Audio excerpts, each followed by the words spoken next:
Another week of the Overwatch League is in the books, this week introducing us to the remaining teams in both the East and West divisions. And while this week was certainly more tame than last weekend, we're one step closer to the May Melee tournament.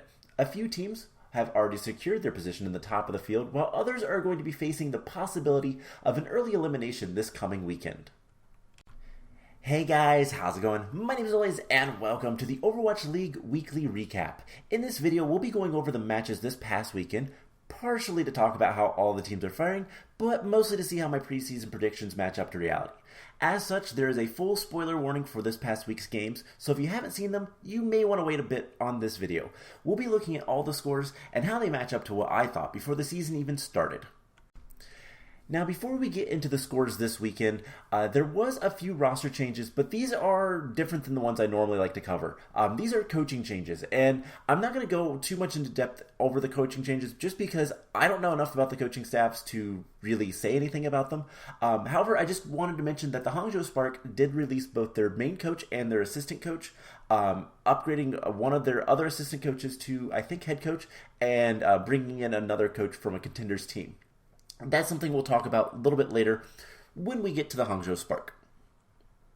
And moving on to these scores, these are the three games that I correctly predicted in the preseason for this week, which is not too bad considering how crazy the first week was. There is a couple surprising things after watching these teams. First of all, the Outlaws defeating the Paris Eternal 3-1 was a bit shocking to get right after seeing how dominant the Outlaws were, but I think that's a testament to the strength of Paris.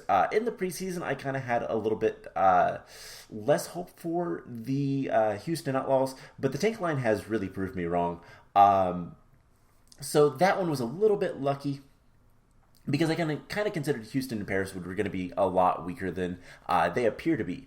The other game that was a little bit shocking was the Chengdu Philly game, more because of how good the Hunters looked last week and in their other game this week. I thought the game should have been closer, but the Philly DPS line made it very clear that they are the stronger team. Philly looks dominant, and that's saying something against Chengdu, because Chengdu is a hard team to beat. They bring challenges that a lot of teams kind of struggle with, and that's why I think the 3-1 was a good prediction in the preseason. Just because it's hard to 3-0 a team like Chengdu, but it wasn't too hard to predict the Gladiators beating London. I didn't have much faith in the London roster, and they kind of proved me right. So that was good. But there was a lot of other games that I didn't do so well at. In fact, of the 12 games that happened this weekend, I got 7 of them incorrect on the scores, but right on who won. So at least I got that part. So the preseason predictions, I kind of thought that Dallas was going to be a little bit stronger than they were. But they lost a map against Boston, which is unfortunate. And while they were playing Washington Justice really closely, the scoreline didn't go quite as close as I thought it was going to be. And on the other side of that, I kind of thought that the Outlaws were going to be a little bit weaker, and I thought that London was going to be a little bit stronger, and I thought that was going to be a really close game too, so I got proven wrong there. With the Boston Gladiators game, though, I kind of anticipated Boston being a little better starting off, and being able to take a map off of the Gladiators, but the Gladiators showed that they are a very powerful team against some of the lower ranking teams. As for the rest of the games, once again, I kind of anticipated Vancouver being a lot weaker than Vancouver is still fairly a weak team, but I didn't anticipate them taking a map off of the Justice. I'll get on that a little bit more when I talk about the Justice, because I think that was kind of due to some of the players playing heroes they're not really good at.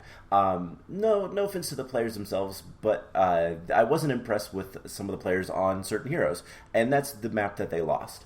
As for the East Division, I kind of anticipated New York being a little bit closer to Chengdu, but that was mostly just because I didn't anticipate Chengdu being so powerful this season. And I hoped that there was going to be a lot better things coming from the Spark than there actually was. And yeah, I thought the game against Philly, while I anticipated Philly winning it, no questions, I anticipated the Spark to give them a little bit of a run for their money, but that was not the case. And finally, the games that I got wrong. There is only 2 this week, which is a nice sight after last week's multitude of upsets. The first game being the Paris Eternal versus the Vancouver Titans. So that one went the opposite direction. In fact, both of these games, I got the scoreline right, just wrong teams. So the Paris Eternal look a lot stronger than I had initially thought. And the Vancouver Titans look a lot weaker than I initially thought. And I didn't have too high of hopes for the Titans, but I thought the Paris was going to be pretty bad. They actually look halfway decent. They are definitely a lower team, but they do look competent. On the other side, in the East Division, I got the Hangzhou Spark versus New York Excelsior game wrong. That one, I think, is less on New York being better than I thought. I think New York looked about exactly where I thought they were going to be. Their ranking in my preseason rankings was pretty low, and I think that was mostly just because of the difficulty of the East Division, how high skilled it is. And I kind of anticipated the Spark to be a little bit better. They really disappointed me this week. And so it's less on that upset is less in my eyes on New York being better than I thought and more on Spark being worse than I thought. And now turning our attention to the individual teams themselves and kind of my thoughts about them from this weekend. We'll start in the East Division. We got to see the 2 last teams to compete that we didn't see in the week 1, the New York Excelsior and the Hangzhou Spark. To start with the New York XL, they actually look pretty good. There's nothing too glaring wrong with them. They are mostly a rookie team, and I think that kind of shows a little bit. I think half their players are rookies. And that kind of shows with some silly mistakes, C9s, bad ult usage, and sometimes some pretty bad setups that they definitely paid for. But really the only thing negative that I can say about them is they do look a little uncertain, very undecisive, and that can be a problem later, especially against some of the better teams. That being said, I do have to sing the praises of Ivy. He is a very, very good Mei. Now, turning our attention to another team, the Hangzhou Spark. Oh boy, I have a lot of things to say about this team. I was pretty high on them coming into the season, in the preseason, so I expected a lot from them. And they did not deliver. So first of all, I did mention earlier that there was a roster change. Their coaching staff has changed. They got rid of the head coach and assistant coach and brought in a new assistant coach and promoted one of their other assistant coaches to head coach. That, I think, is important. One of the big things is they had really weird comps. They never wanted to really play Rush. And one of the biggest things, and I think a lot of people who are familiar with the league and the players, they took Gushue out to play Takoyaki on Winston. In their first match, I should say, against they had Philly, and that was awful. Takoyaki doesn't look bad. He chases a little too much. He kind of gets caught out being too far ahead, and so there was some questions. I kind of wondered if it was maybe language issues, but I don't think so, because they played Gushue all game against New York. So I don't know what they were thinking, and it was a terrible idea, and it didn't work. They also, I think again, I don't remember exactly which map it was against who, playing really bad comps for maps. They played an Orisa comp on Hanamura when almost every team wants to play sim comps, and that is one of the worst things to do. The DPS, I will say, look fine. The newbie Shy looks really good. IDK is kind of questionable when he's not playing Lucio. I think IDK is okay when he is on Lucio, but there's some big issues, I think. And I think one of the biggest things with the Sparks is they kind of look uncertain of what they're actually doing, and that screams coaching issues. They have a good roster with a lot of talent on the team, but talent doesn't do anything if they don't know what to do. And they're not going to win games if they can't fix that. So hopefully we'll see something better from them this coming week. Now to the other teams that we have already seen, Philadelphia Fusion and the Chengdu Hunters. Chengdu still like their comfort picks, and it works great against weaker teams. Jinmu is still super scary on Pharah, but one of the big things I want to kind of say, I think the supports on Chengdu Hunters are horribly underrated. Their support line is actually really, really good. I've been really impressed with them.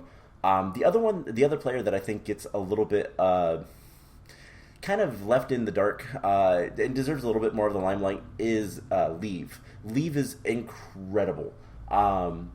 They can be a little slow to clear off the other team, and that will cost them against some of the better teams like Philly. And good teams can kind of turn those fights, which is a lot of what Philly was doing. They also do overcommit sometimes, which can be a problem. But these are pretty minor things. Overall, I think Chengdu still looks really strong.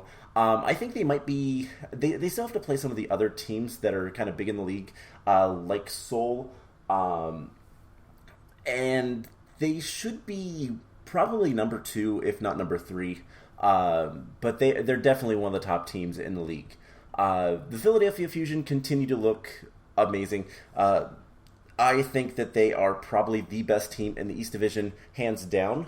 One thing I want to say is Carpe, for all of the heroes he plays, he's a really good hit scan, but his Symmetra is actually phenomenal. I was really impressed watching that, because Symmetra is a character that requires a lot of cooldown usage, and he kind of proved that he's good enough to do that.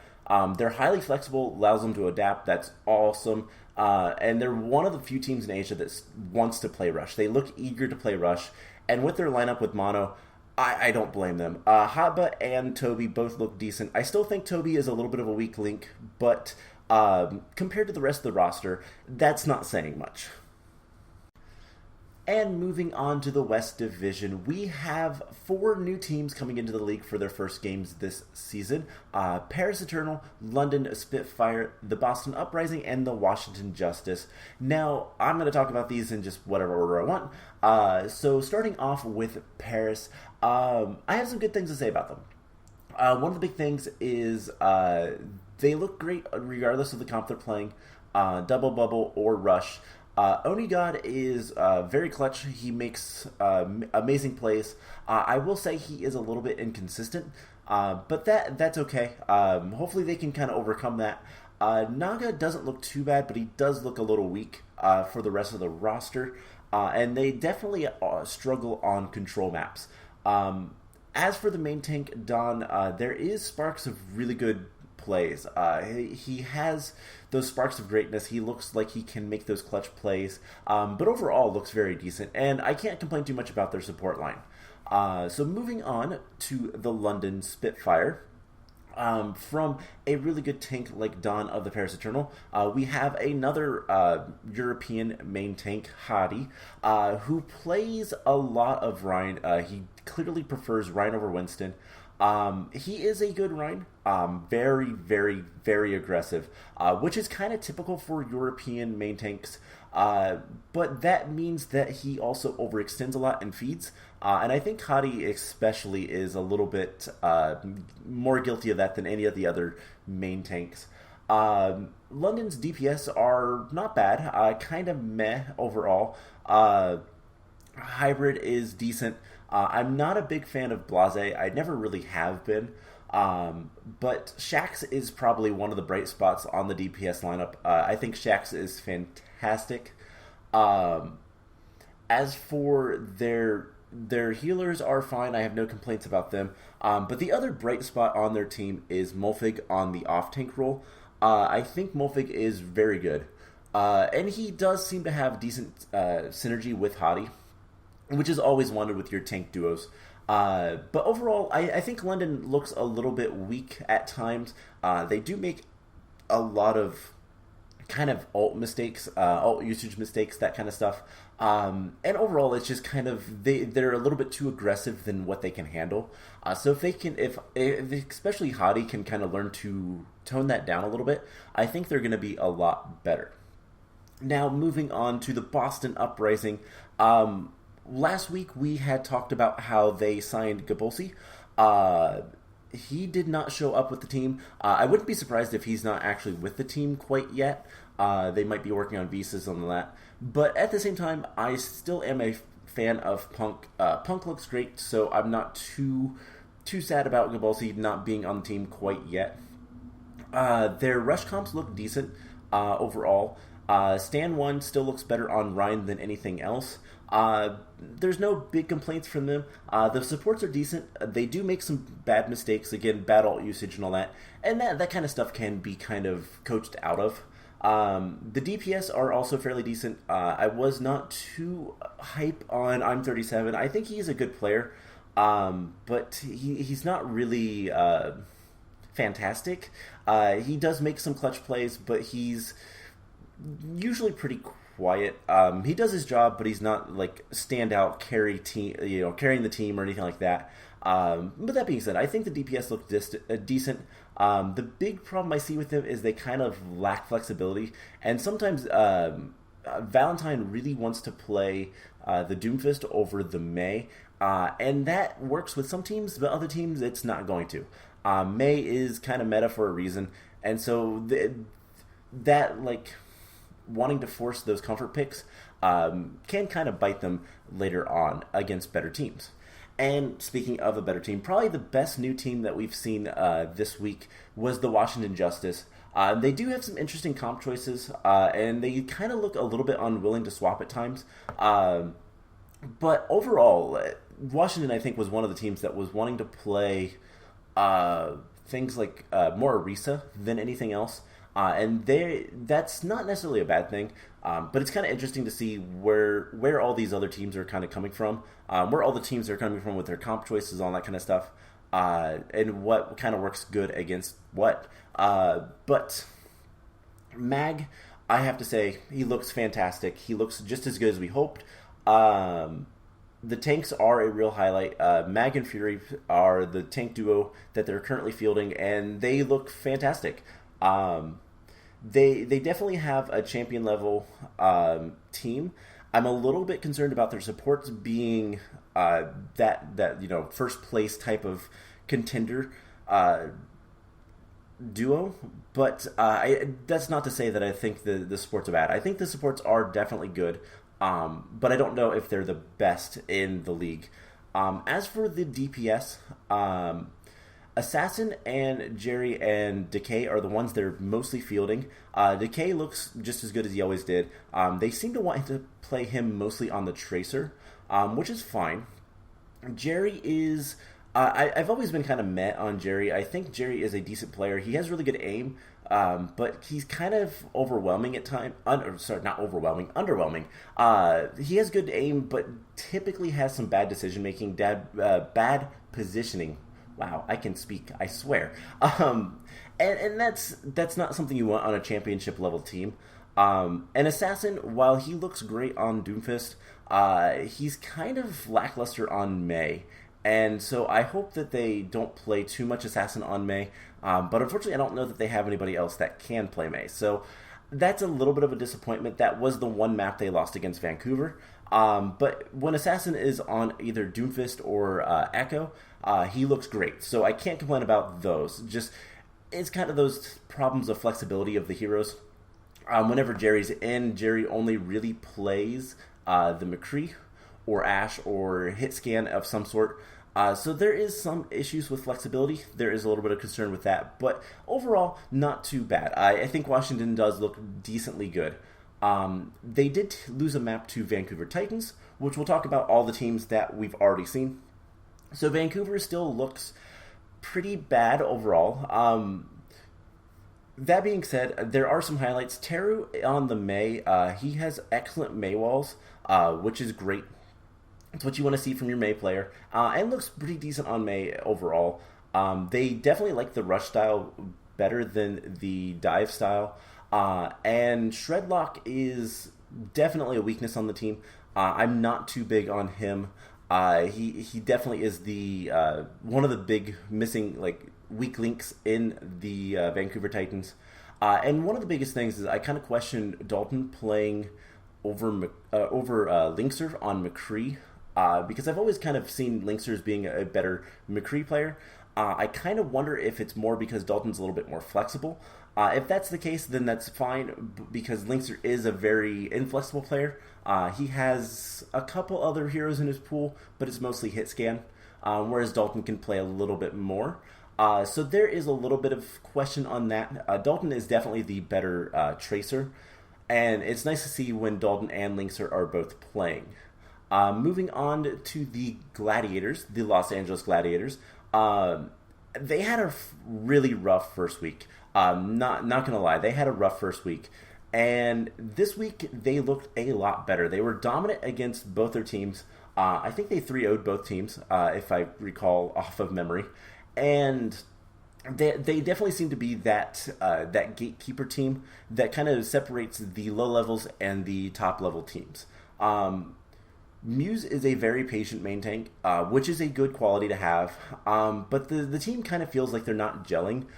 They seem to be not necessarily miscommunicating, but just kind of not sure how everybody is playing, and that's hopefully something that's going to kind of resolve itself over time as they play more, as they kind of work together more.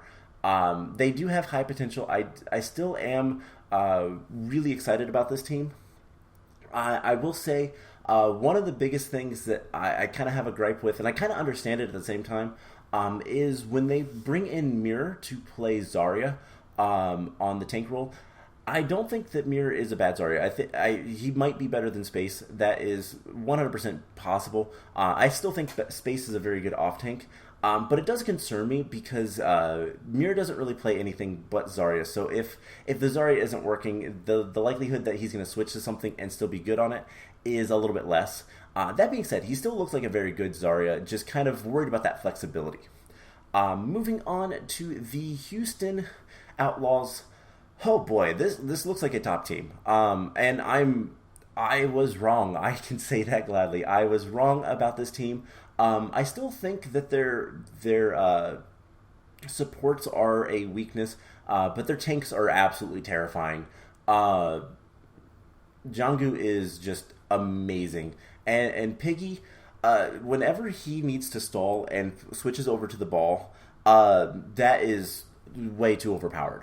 That being said, the supports don't look too bad. Juby has been kind of quiet. He's definitely doing his job, which is not a complaint or anything. But he's not really making any big plays or anything like that yet. So hopefully we'll see something from him. And they did have a little bit of a DPS issue this week, with Dante being out because of some medical emergencies, I guess, for the Sunday game against London. So KSF and Jake were taking over, and I think they look good. It's kind of nice to know that they're not reliant on Dante and Happy specifically, that they can play a little bit of other people. KSF definitely needs some work on the Mei, but overall, I think he looks fine. I think the tanks can carry any weakness that they have. So I really do think that Houston is very likely to be one of the top teams. I believe they're one of the 3 or 4 teams that are the top seeds for this coming tournament. And finally, the last team to talk about is the Dallas Fuel. This is a team that they are definitely struggling, and they're struggling a lot because of their roster.